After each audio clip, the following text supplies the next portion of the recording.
Assalamualaikum warahmatullahi wabarakatuh. Bapak dan Ibu, para pejuang sendi lentur di seluruh Indonesia. Saya ingin memulai perbincangan kita dengan sebuah keluhan yang saya yakin sangat akrab di telinga kita. Pernahkah Bapak atau Ibu, setiap pagi saat hendak bangkit dari tempat tidur, sendi-sendi terasa kaku seperti robot yang belum diberi oli, jari jemari sulit untuk digenggam erat, dan lutut terasa begitu ngilu saat menapakkan langkah pertama di lantai yang dingin? Seringkali kita menjalani hari-hari dengan perjuangan menahan linu yang berpindah-pindah. Kita sudah mencoba berbagai cara, meminum jamu gendong yang pahit, mengoleskan balsem hangat, hingga bergantung pada obat pereda nyeri dari apotek. Namun anehnya, rasa nyeri dan kaku itu seolah menjadi tamu setia yang selalu kembali lagi esok harinya. Kita merasa lelah, frustrasi, dan mulai pasrah. Namun, bagaimana jika hari ini saya beritahu Anda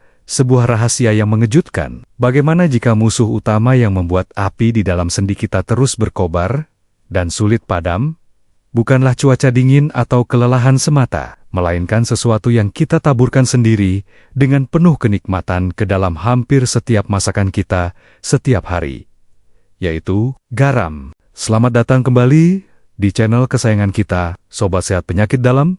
Saya Dr. Irfan Ali. Misi saya hari ini ada dua. Pertama, membongkar hubungan tersembunyi antara garam dan nyeri rematik yang tak kunjung sembuh. Dan yang kedua, yang lebih penting, adalah memberikan resep penawarnya, sebuah rebusan emas penyelamat yang hanya membutuhkan dua bahan sederhana dari dapur kita. Maka dari itu, saya memohon kesediaan Bapak dan Ibu untuk menyimak perbincangan kita kali ini sampai tuntas. Informasi ini bisa jadi adalah potongan puzzle yang hilang, yang selama ini Anda cari untuk mengatasi nyeri sendi. Mari kita tuliskan komitmen kita bersama di kolom komentar.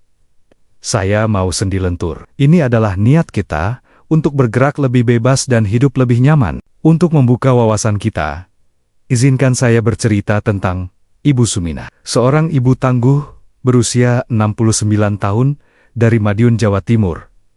Beliau adalah seorang penjual pecel legendaris yang sambal kacangnya sangat terkenal. Setiap hari, beliau harus berdiri berjam-jam, dan tangan kanannya terus-menerus bekerja keras, mengulek bumbu di atas cobek batu. Beliau datang ke klinik saya dengan keluhan nyeri sendi atau rematik yang sudah menahun, yang dalam bahasa medisnya kami sebut rheumatoid arthritis. Jari jemari tangannya tampak sedikit bengkak dan kaku, dan kedua lututnya sering terasa nyeri dan panas. Beliau sudah rutin minum obat dari dokter, namun keluhan nyeri terobosan atau linu yang datang tiba-tiba masih sering sekali mengganggu. Dengan raut wajah yang lelah menahan sakit, beliau berkata, "Dok, saya ini bingung. Obat dari dokter sudah saya minum rutin.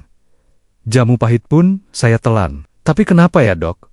Linu-linu ini tidak mau pergi. Setiap pagi, rasanya seperti ada yang menggerogoti sendi saya dari dalam. Saya takut lama-lama tidak bisa mengulek bumbu lagi." Hanya itu keahlian saya. Apa yang dirasakan Ibu Suminah ini lebih dari sekadar nyeri fisik. Nyeri sendi yang kronis seringkali merenggut kebahagiaan-kebahagiaan kecil dalam hidup. Kita jadi malas untuk ikut kegiatan arisan atau pengajian karena sulit untuk duduk lama. Kita jadi ragu untuk menggendong cucu karena takut tangan kita tidak kuat. Perlahan-lahan, rasa nyeri ini membangun sebuah penjara tak terlihat yang mengisolasi kita dari dunia dan kegembiraan. Setelah kami periksa, obat yang beliau minum sudah benar. Semangat beliau untuk sembuh sangat kuat. Kami pun mulai melakukan penyelidikan lebih dalam pada gaya hidupnya, terutama pola makannya. Beliau sudah sadar untuk menghindari jeroan atau emping. Namun, ada satu kebiasaan yang beliau anggap remeh. Terungkaplah bahwa Ibu Suminah sangat menyukai rasa yang asin dan gurih. Sambal pecelnya yang lezat itu memang kaya akan garam dan penyedap rasa. Di sela-sela waktu berjualan, camilan favoritnya adalah kerupuk puli dan ikan asin, yang beliau anggap sebagai lauk sederhana yang tidak berbahaya. Disinilah letak akar masalahnya. Tanpa disadari, asupan garam atau natrium harian Ibu Suminah sangatlah tinggi. Kebakaran di dalam sendinya sulit padam, karena setiap hari beliau terus-menerus menyiramkan bensin berupa garam berlebih. Maka, solusi yang saya berikan bukanlah menambah dosis obatnya, melainkan mengajarkannya dua hal, cara mengurangi garam tersembunyi, dan cara membuat rebusan emas dari jahe dan kunyit untuk memadamkan apinya dari dalam. Sekarang, pasti banyak yang bertanya, bagaimana bisa sejumput garam di piring kita berhubungan langsung dengan rasa nyeri di lutut kita? Hubungannya sangat erat, sangat ilmiah, dan sayangnya jarang sekali dibahas. Mari kita gunakan sebuah analogi sederhana untuk memahami peran jahat dari garam berlebih. Bayangkan, sel-sel tubuh kita, termasuk sel-sel di dalam sendi kita, adalah rumah-rumah kecil yang membutuhkan keseimbangan cairan. Garam atau natrium yang berlebihan di luar rumah akan bertindak seperti magnet yang menyedot air keluar dari dalam sel. Akibatnya, sel-sel kita menjadi sedikit dehidrasi dan mengerut. Kondisi dehidrasi seluler ini akan memicu sinyal bahaya dan peradangan di seluruh tubuh. Lebih jauh lagi, penelitian modern menunjukkan bahwa kadar garam yang tinggi di dalam tubuh dapat memprovokasi sel-sel imun kita. Garam berlebih bisa membuat sistem kekebalan tubuh kita menjadi lebih agresif dan bingung, lalu keliru menyerang jaringan tubuh sendiri, termasuk lapisan sendi yang sehat. Jadi, garam bisa bertindak sebagai provokator yang menyulut perang di dalam tubuh kita sendiri. Nah, jika garam adalah sang penyulut api, maka alam telah menyediakan duet pemadam kebakaran paling hebat yang ada di dapur kita, yaitu jahe dan kunyit. Keduanya memiliki cara kerja yang berbeda, namun saling melengkapi. Jahe, dengan kandungan utamanya, yaitu gingerol, bertindak sebagai pemadam api cepat tanggap. Ia bekerja dengan cara menghambat langsung jalur-jalur kimia di tubuh yang menghasilkan peradangan. Efeknya mirip seperti beberapa jenis obat pereda nyeri modern. Jahe akan membantu mengurangi rasa nyeri, bengkak, dan kaku yang sedang kita rasakan saat itu juga. Sementara itu, saudaranya,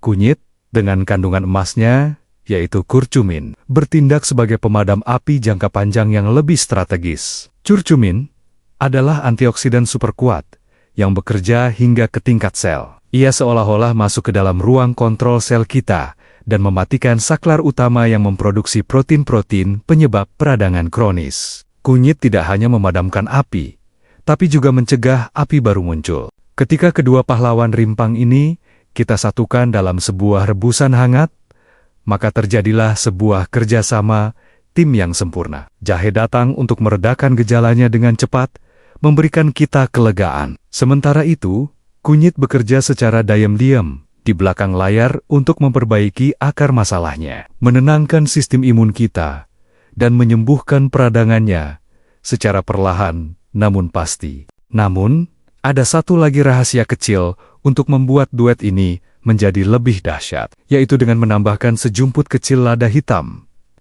Lada hitam mengandung senyawa bernama piporen. Anggaplah curcumin dari kunyit adalah seorang tamu agung yang ingin masuk ke dalam sel tubuh kita. Nah, piporen ini bertindak sebagai kunci yang membuka gerbang sel, sehingga sang tamu agung bisa masuk dan bekerja dengan jauh lebih efektif. Menambahkan sedikit lada hitam bisa meningkatkan penyerapan kunyit hingga 2000%. Masalahnya, seringkali kita tidak sadar bahwa kita telah mengonsumsi garam dalam jumlah yang sangat banyak setiap hari. Musuh ini seringkali tidak terlihat. Mari kita intip bersama 4 sarang utama dari garam tersembunyi yang harus kita waspadai. Sarang yang pertama adalah semua jenis makanan olahan dan makanan kalengan. Saus sambal botolan, saus tomat, kecap asin, sarden kalengan, kornet, dan tentu saja mie instan. Semua produk ini menggunakan garam atau natrium dalam jumlah yang sangat tinggi, bukan hanya untuk rasa, tapi juga sebagai bahan pengawet agar tahan lama. Pasien saya, Pak Usman dari Balikpapan, memiliki kebiasaan sarapan dengan nasi dan sarden kalengan karena praktis. Beliau tidak sadar bahwa satu kaleng kecil sarden saja bisa mengandung lebih dari separuh batas asupan garam harian yang dianjurkan untuknya. Sarang kedua adalah semua jenis kerupuk, keripik, dan camilan asin.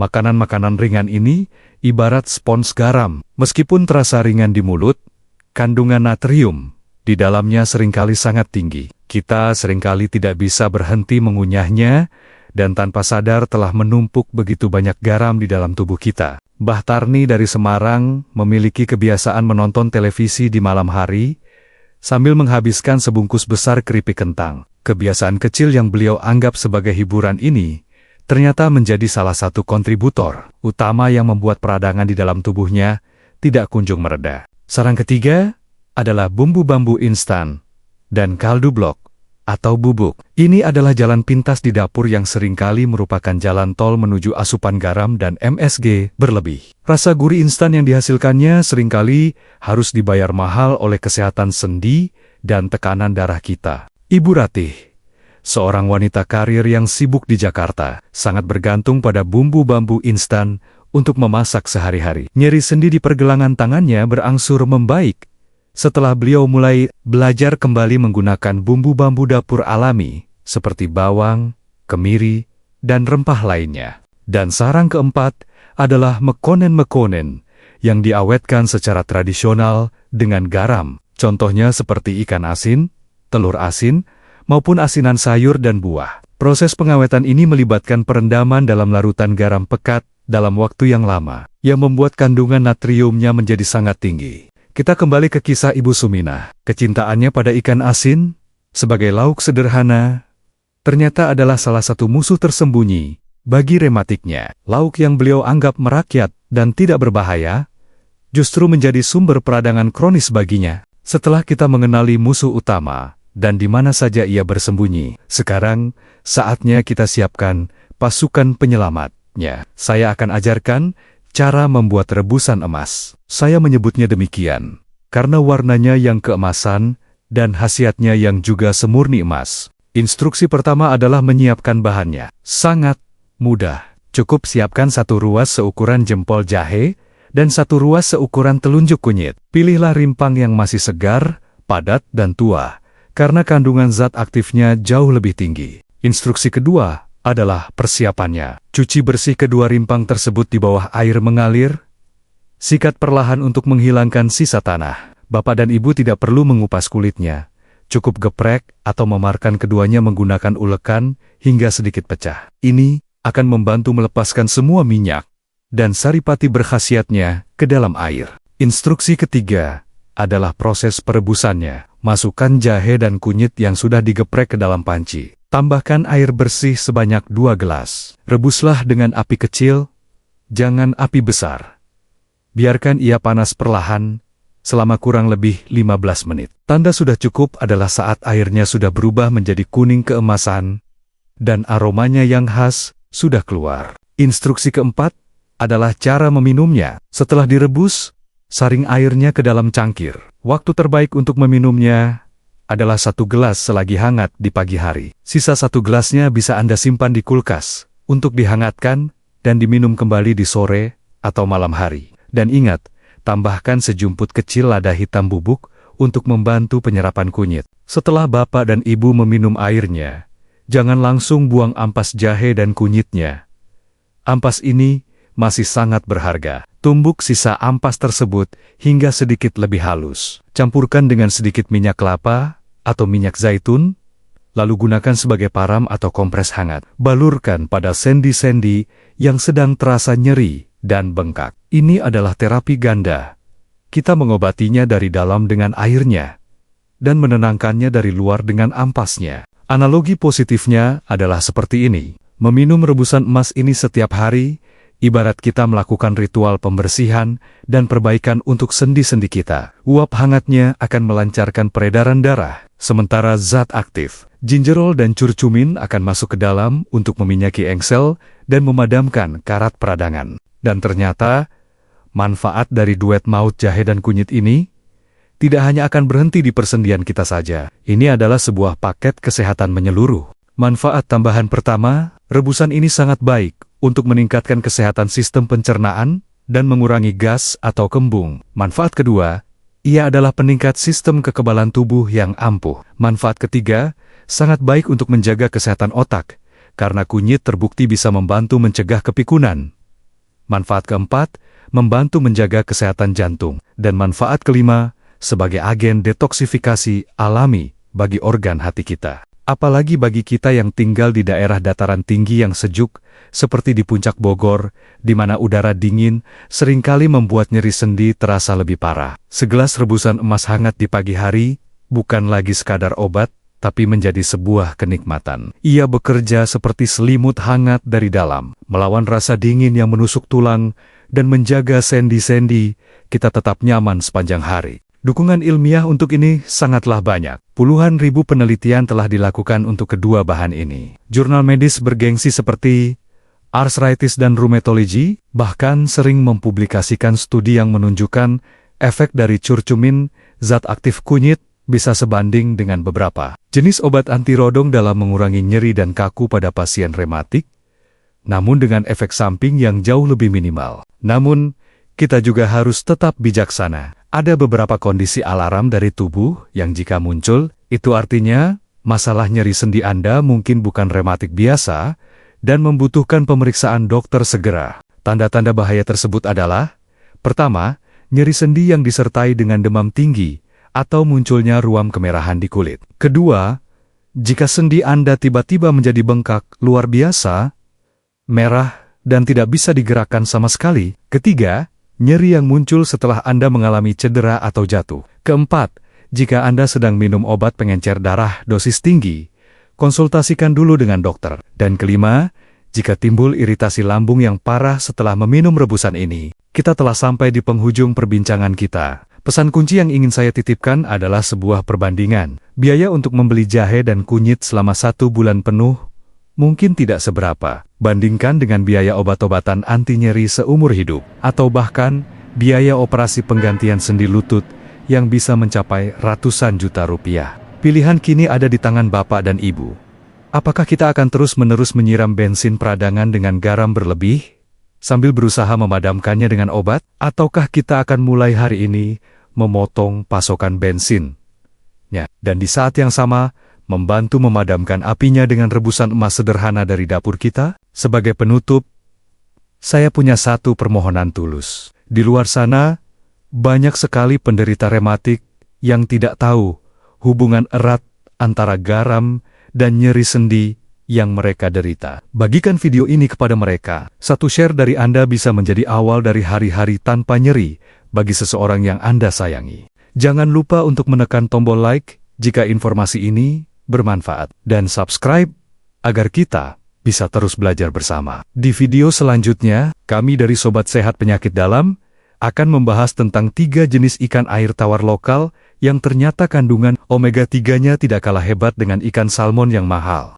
Ingatlah selalu pesan saya, Tuhan telah menciptakan penyakit, tapi Ia juga telah menciptakan penyembuhnya, yang seringkali tersembunyi di pekarangan dan dapur rumah kita sendiri. Wassalamualaikum warahmatullahi wabarakatuh.